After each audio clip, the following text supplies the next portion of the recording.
Time for another Dollar Tree project, so let's get started.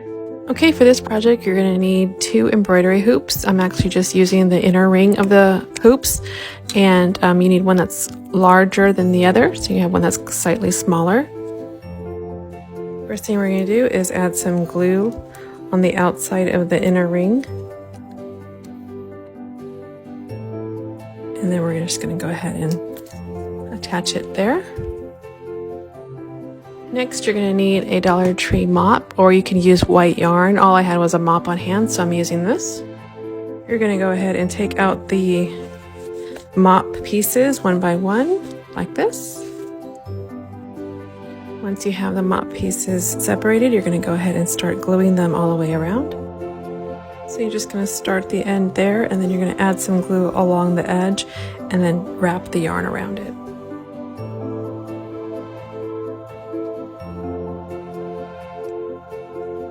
Okay, once you've gone all the way around to make it like a crescent moon, we're going to use the black yarn for the last bit here. Okay, next we're going to add some Dollar Tree lights. And what you're going to do is you're going to try to tuck the lights in, kind of blend them in with the yarn all the way around. Next, I'm going to add these little paper plastic type bats. I'm just going to glue them all the way around.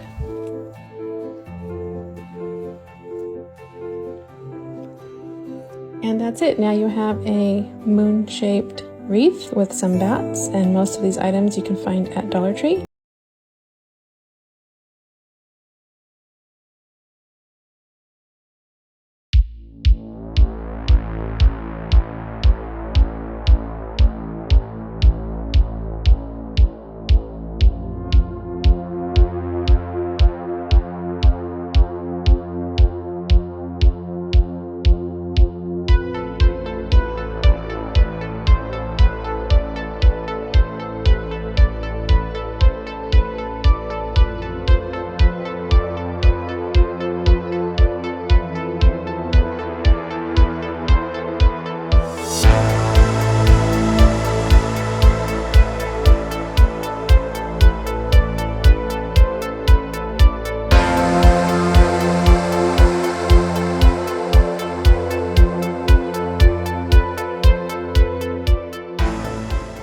For this project, what we're going to use are these Dollar Tree skulls, and you're going to need a drill.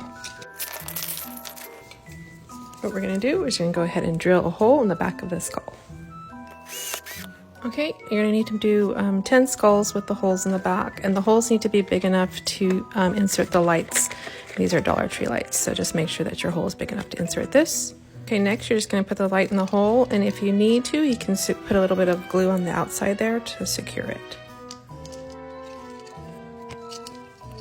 Okay, now you have some lit garland skulls, and I'm going to add some creepy cloth.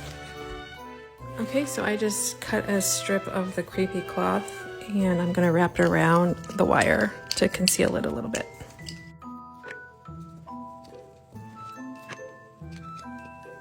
Okay, next you're just going to cut some length of your favorite ribbon so we can add a little bit decoration to the garland.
Okay, so what we're using is this little crate from Dollar Tree.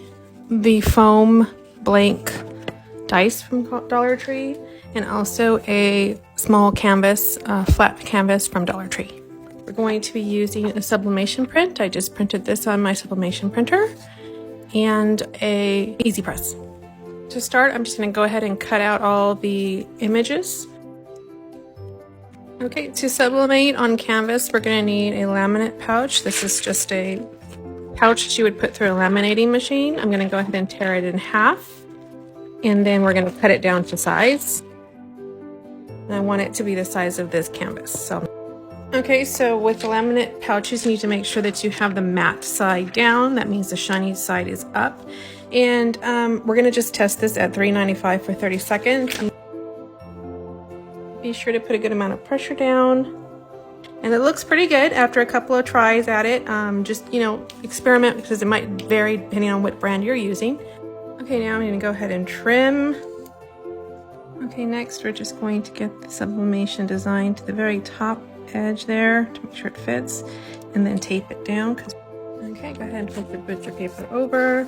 Set the easy press at 400 for 60 seconds, and we're going to put quite a bit of pressure down on it.